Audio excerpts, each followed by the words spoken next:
Well, Kings Island has finally announced their new lineup for 2024's edition of Halloween Haunt. Time to discuss that. Hello, everybody. Alongside Don Helbig, I'm Ryan Sir. This is Tower Topics. Tower Topics is a podcast by Kings Island fans, for Kings Island fans, because that's who we are, and that's who we care about. So, Ryan? Yes. They put out like a little teaser saying everything was going to be released the next day, and then it gets released. What are your thoughts? I mean, it's a new scare zone, and it's kind of recycled at that. I don't want to play down a lot of what's going on here, because when it comes to Haunt, that's really kind of that, and Winterfest are the decor team, like showing what they got, and they really do a magnificent job. I'm sure the park is going to look better than ever. So as far as look and feel is concerned, I think it's going to be fantastic. But I was a little disappointed that there wasn't a new maze this year. Yeah, I think looking at social media, it's definitely for the season pass holders that look forward to this event every year. Disappointing, disheartening that there aren't any new mazes at the same ones that they've been going through, for a couple of years now. And the scare zone, kind of a recycled scare zone, a new show, a recycled show that, was there not too long ago. So there's a lot of that, where I guess the sentiment is, kind of, they why bother? They know we're going to come anyway. So they didn't put any effort into it.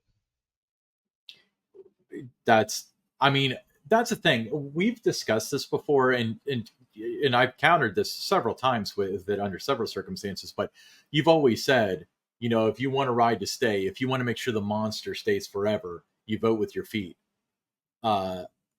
So when with things that people aren't necessarily happy with, like if they think Boo Blasters needs an upgrade and stuff, do you suggest that they don't ride it? Because it's very difficult. I mean, you don't want to take away your fun, and your enjoyment. That you don't want to do that, but at the same time,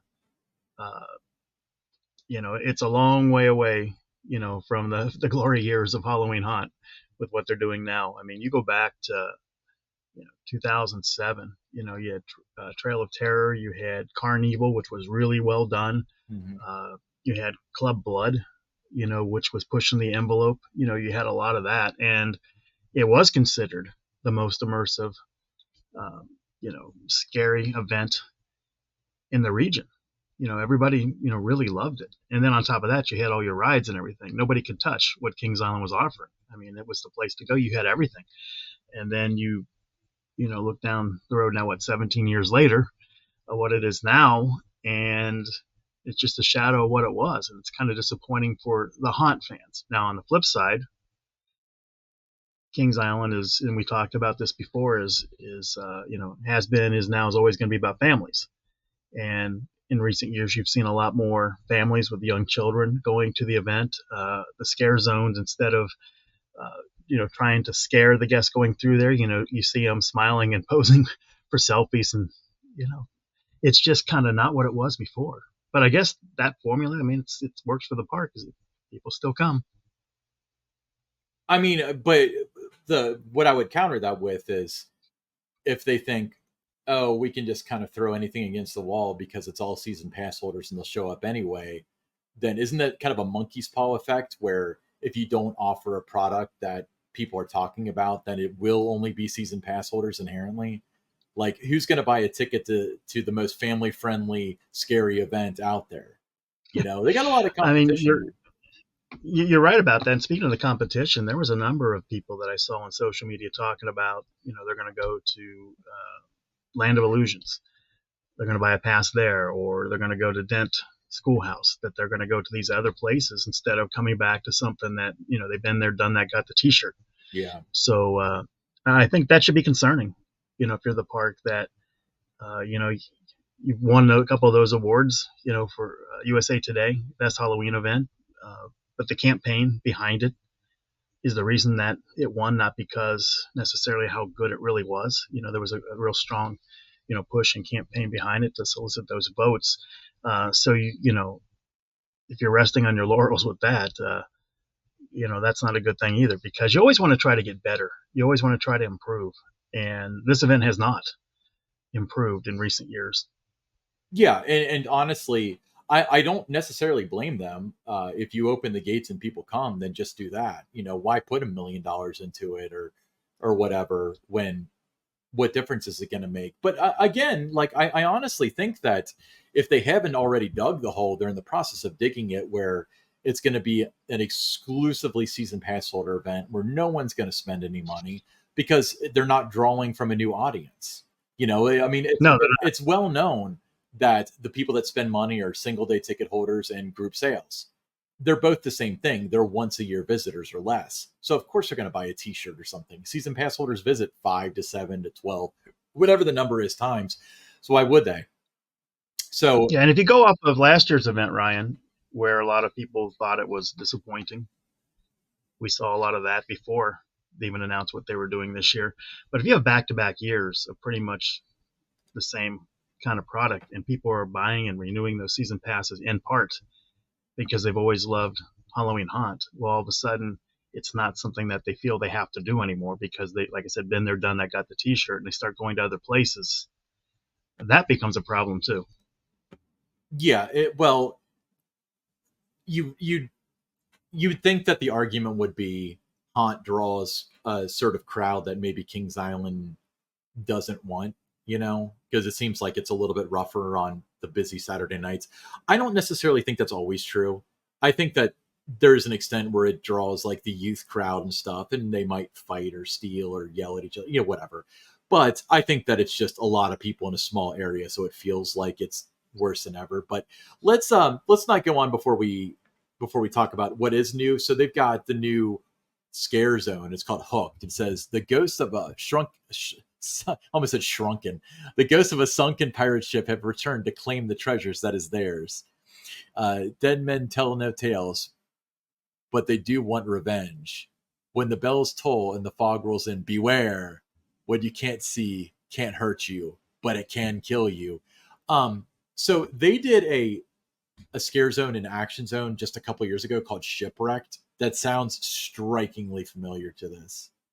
Very similar language with the description, same kind of photo that they used back then to promote it. I will say though, whenever they've done pirates at Halloween Haunt, and this goes back to 2007, there were different uh, pirate type theme things they've done over the years. I mean, those have always been popular mazes, scare zones. So I would imagine that this would be too. The other, things. How many scare actors are you going to have in this scare zone and The other first scare weekend or zones the and in the second, because maze? that seems to make a big difference.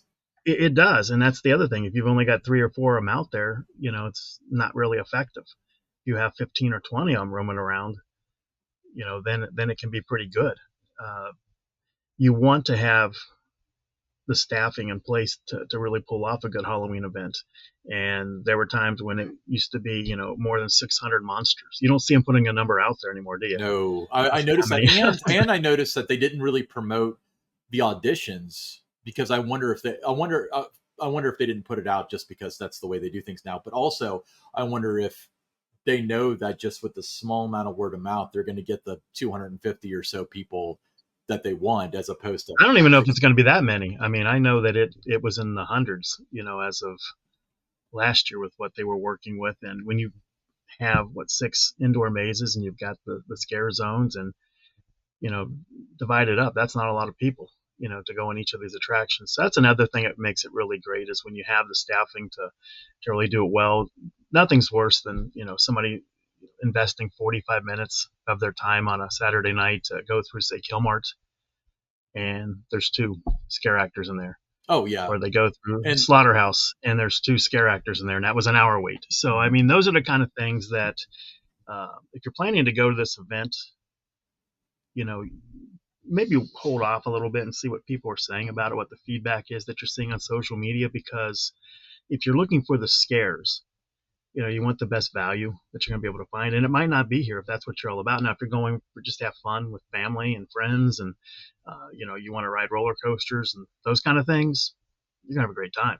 yeah, It's a the fun park event. does look really cool. Like I wanted to, I can't emphasize that enough. That sign up front with the burning cauldrons, that's Oh, yeah. super cool. And you know. Yeah, I mean, you talked about the decor team. I mean, I'd put that decor team at Kings Island up against just about anybody in the industry when it comes time to, how everything looks when an event starts. You pick the event, it's always looked spectacular. Yeah. Especially in recent years, it's gone from, um, quantity to quality, where there might have been just things thrown everywhere. In the early years of Halloween Haunt, Mhm. going back to Fear Fest, just anywhere they could slap something, they did it. There's not as much in the park anymore, but what is out there is very polished. It looks fantastic. So in that respect, it's a top shelf type of event in terms of what the decor looks like. I've heard people say that they think that how the park looks during haunt looks better than Disney's, like Not So Scary and stuff, which I think that they're going different directions. Like I think Kings Island, regardless of the direction of scary or muted or whatever, it definitely goes for scary as far as the look and feel, and they do that very, very well. While Mickey's Not So Scary at Magic Kingdom is more like the fall festival and the main street of town or whatever. So Yeah, but if you're looking for scary, it's done very, very well. But I brought up the Alien Abyss thing. The reason why I wanted to bring this up was because I did want to kind of tilt my hat at them a little bit for this one, because they tried something different. They had an intro video. I noticed that the intro video was way too long last year. Maybe it's 2 years ago this came out. I can't remember. Um, but a couple weeks into the season, they came out with a new one that was short, sweet, and to the point. So hats off to them for trying something different. But there's no one can say we're completely ragging on the event, because it is enjoyable. But the thing though is, if you're in the market for scares, if you want something scary, there might be other options, especially in the Cincinnati market, that are more appropriate for you. yeah, and I think it depends. Too. You have to consider how it gets marketed and promoted. If it's going to be family friendly, and that kind of dial down the language that you're using on the website and your social posts, and don't say it's the biggest scarathon in the Midwest when it's certainly not that anymore.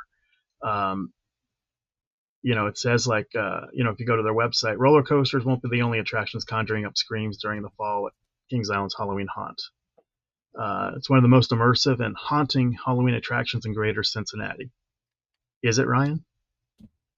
I mean, Is it it's one of the most it's haunting it's anymore? more Not ha- anymore. it's more haunting than the Trader Joe's down the street. So I would say then Oh, maybe. that, yeah, maybe, yeah. um, But it's just, when you're kind of in your language on your website, it's being billed as kind of a, um, almost like a universal level type of an event, and it's not.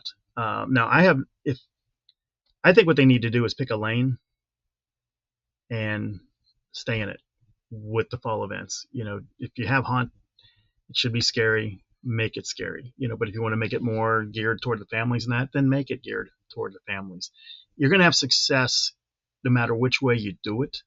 But don't like put your foot in the water with it and go, oh, let's try to do this and let's kind of be careful because we got kids and things here. You can't do that. We talked about the Nobu necklaces, how that's kind of ruined the overall event too, just because there's just so many of them out there. It's a nice souvenir item, but it takes away from the experience from so many people who go for the scares, especially if you're going through a scare zone. If one of the characters sees a boo necklace within 5 or 10 feet of you, you might not be with those people, but they're not going to come towards you because someone's got a no boo. So those are the kind of things that have impacted the event. It's had an adverse kind of effect on it. It's helped them, financially. It's they sell a lot of them, but in terms of improving the event, no, it doesn't. But like I said, it's a good time. If you go, it is a good time. The decor looks great. With the fog and that spooky atmosphere, there's probably no better time during the year to get in those night rides on the Beast and Mystic Timbers and Diamondback, Orion, the Racer, Adventure Express. A lot of people tell me I'd love to ride Adventure Express at night. I heard it's the most underrated dark ride, but it's only dark from like 9:15 to 10 o'clock, right? So during the summer.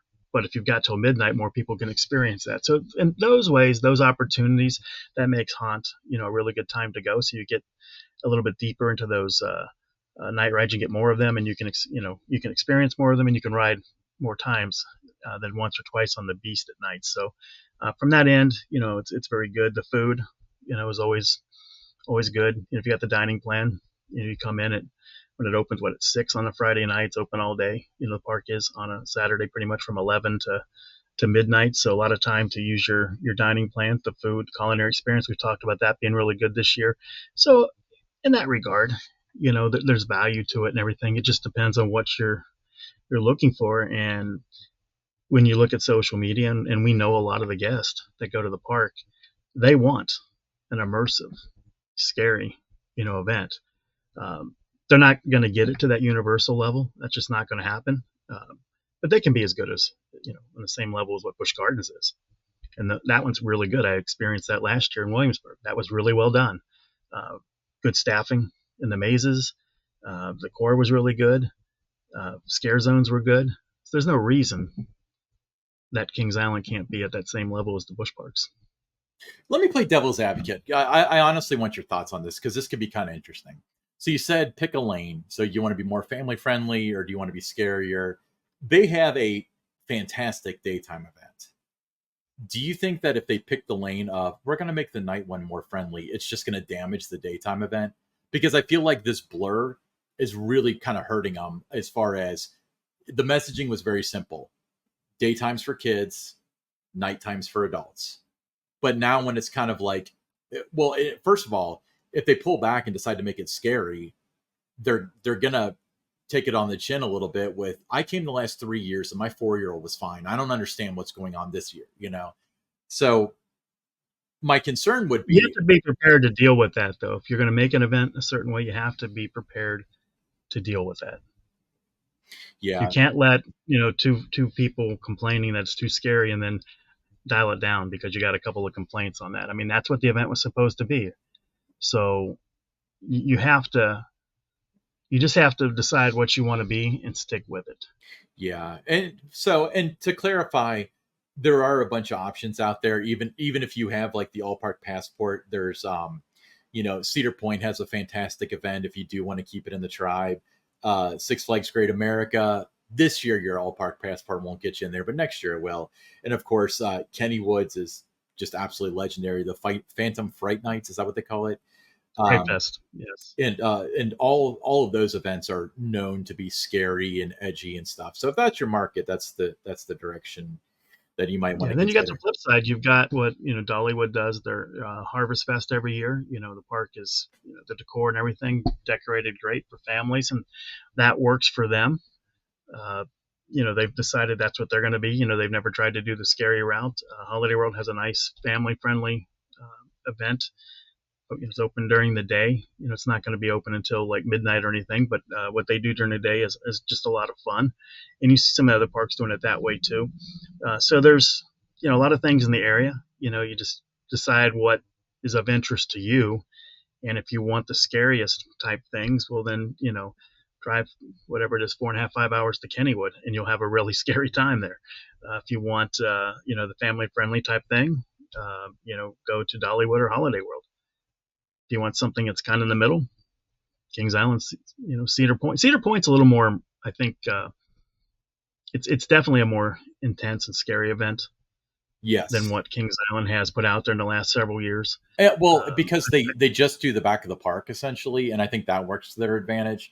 Honestly, I don't necessarily buy that this whole thing of becoming more and more family friendly is intentional. I think that as they've understaffed, as they haven't gotten money for new mazes, as things have gotten staler and so on, people have just gotten numb to Madame Fatales for the 15th year, Killmart for the 10th year, and that's why things are the way they are. I think it's intended to be scary. It's just not. It's not yeah. doing what's Now, intended. you talk about staffing. Cedar Point, when I went there last year, every haunted maze that I went through, Scare Zone, very well staffed. Yeah, And from what I understand, they were almost fully staffed again for this year's event, so they're ready to roll. They only had one more maze that they were looking to finalize the staffing for, but some of them have like 30, 40 people in it. They're corn stalkers. That thing is like the longest maze that you can walk through.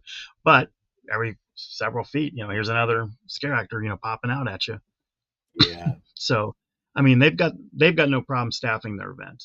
And now I did see that they're not having anything new this year either there with that. A couple of different, food items. They got one show that the Midnight Syndicate is not back this year. I They've know that's added a another show. bummer. I did get to see It that. is. That is so good. That It's was, a you bummer. know, yeah, and that was part of it was one of the staples there at Halloween weekends. People came specifically for that show. There were these two twins. I don't know if you remember them. They used to always go to the Phantom Theater shows. They would drive, Hmm. from the other side of Indianapolis, 3 hours away, just to go to see Phantom Theater, 4 or 5 times a week. They would go to Cedar Point specifically for that show. So that's going to be a disappointment to a lot of guests that staple there isn't there anymore. But they did replace it with another show. So that part, it's good to see that it just wasn't, something's not coming back and there's a total cut, that they're trying to do something. Uh, but yeah, I mean, that's a great event too. So it depends on what you're looking for. But, we're not trying to say, don't go to Halloween Haunt. What we're saying is, if you're looking for the really, immersive, scary type of an experience, it's a far cry from what it was in the early years of Halloween Haunt, where no one and nothing was off limits. Back in the good old days when we had a war on. All right, Don, tell us about the t-shirts. Well, if you're interested in a Tower Topics t-shirt, they are available. They're $22. They come in a Carolina blue color, any size that you would need. If you're interested, just send us a direct message on our X, which is Tower_Topics. We'll send you the QR code to purchase the shirt. That $22 does include shipping. And once we get your payment, it only takes a matter of days to get your shirt. And it's always, fun for us to see Tower Topics shirts, out there. A couple of people were telling me the other day, they saw some people wearing them at Cedar Point, so it's nice to see that the shirts are being worn and out there. And we really appreciate the support of everyone who has purchased a Tower Topics t-shirt, but also everyone who listens to and watches Tower Topics. Yeah, $22 including shipping. We really appreciate the support. Before we move on to the listener question, I want to bring something up. So it was brought to my attention that our podcast was not being fed into the new YouTube Music app. That has been corrected. AGP has not yet, but the Tower Topics now, if you're a YouTube Music user, you can subscribe on there. They did the transition from Google Play Music to YouTube Music, and it was supposed to be seamless, and I guess it wasn't for us. So hit that subscribe button on YouTube Music if you're an audio listener. But we're more fun on YouTube anyway, like the video YouTube, not YouTube Music. But That's right. we'll be right back with the listener questions. All right. First listener question. Jim F. from Cincinnati, Ohio says, now that the summer of Dawn is coming to an end, what types of things do you listen to in your car on your travels? Podcasts, sports radio, or country music? Ryan, same question. Don, go first. You drive more than I do. Yeah, I've been driving all over the place this summer. I think I put about 30,000 miles, on the two cars that I have. But podcasts I listen to, be honest, I listen to the Holiday World podcast. Mm-hmm. I think it's a lot of fun. They've got, you can just tell that there's a good camaraderie with the team there. You can tell that it's they just all enjoy working with each other, and just the different stories and that they tell on the podcast are fun. Sometimes, it's not just always about Holiday World. They'll talk about different holidays, those themed holidays that are on the calendar, like, hamburger day, hot dog day, chocolate chip cookie day, ice cream day, all those kind of things. So they have a lot of fun with it. So I do listen to that. When I'm traveling, I will also listen, going to be music. I've got a song list that primarily country music. It's a lot of songs that would have been in shows that I watched at Kings Island in the 80s with the country shows and that. And Brian, you got a little bit of a sample of that when we went to Holiday World for the first time. And what was it, beginning of May or end of April, whenever that was. And, but it's got the, Johnny Cash, Loretta Lynn, Glenn Campbell, Tanya Tucker, Alabama, Oak Ridge Boys, Charlie Pride, all the greats. So those are the things I listen to primarily when I'm traveling. What about you, Ryan? I remember when we drove to St. Louis in 2013. 13. And you had a CD, and I was like, did you just burn? This is back when you burnt CDs, but did you just burn the soundtrack to one of the country shows? Because you had like Rhinestone Cowboy and stuff, like country music that people don't listen to. Yeah, but I mainly listen. I listen to a lot of podcasts. I like the Holiday World one. I like the Universal one specifically. Universal, I do listen to that too occasionally. It's very good. Yeah, so it's funny because the short format of Universal was what we were intending for this. That was a model for Tower Topics, which turned into from 15-minute episodes like they did for a while, which are now long format and not as often, to us being about a half hour per episode 3 times a week. But I like news political podcasts. As far as like I like a lot of music. When I go on long drives, sometimes I listen to like a lot of like Queen and David Bowie, like all the British one, the flamboyant British ones are the best, And but honestly, I'd say the thing I listen to the most, and this is going to sound odd to some people, is I pick a YouTube video and I hit play, and then I just drive listening to the YouTube video. That's what I do far more often than anything else. So Yeah, for me, a lot of the times when I'm driving, I would listen to more, sports. If the Reds are playing in that window when I am driving, I will listen to them. But I'm leaving 4:35 in the morning, and I'm heading back home or driving somewhere else, and it's 11:30, midnight. So not too much sports on at that point in time. But yeah, I mean, like I said, the Universal podcast, a lot of fun. It's interesting to hear that. And Holiday World's country music, and if there is some sports, that's playing during that window when I'm driving, I'll certainly tune into that. well, yeah, caveat here. If you see football specifically or the Bengals are playing, that's what I'm listening to as well. But that's neither here nor there. Next listener question, Lynn S. from Goshen, Ohio. I checked the Kings Island social media channels and website, but couldn't find any updates on Push for Pencils. Do you have any information on how it went? We don't. No. No, I actually had forgotten about that. I hope it went well. It seemed like there was the same stuff that was sitting in that scrambler car every day, but at the same time, I'm not saying that they didn't get many donations, because one of the things I would have done is have dummy stuff in there so it looks like people are donating, and then just pick the stuff off that people donate at the end of the day. So that could quite possibly be what they did. But yeah, I'd like to hear as well as everybody else. And it's a very good cause, so hopefully it was a very successful campaign. Yeah, we just never saw anything else about it other than, they kicked it off, and that was pretty much it. That was it. All right. So the answer is no, we don't know, Lynn. Hey, I'm Ryan Sir, along with Don Helbig, and this is Tower Topics.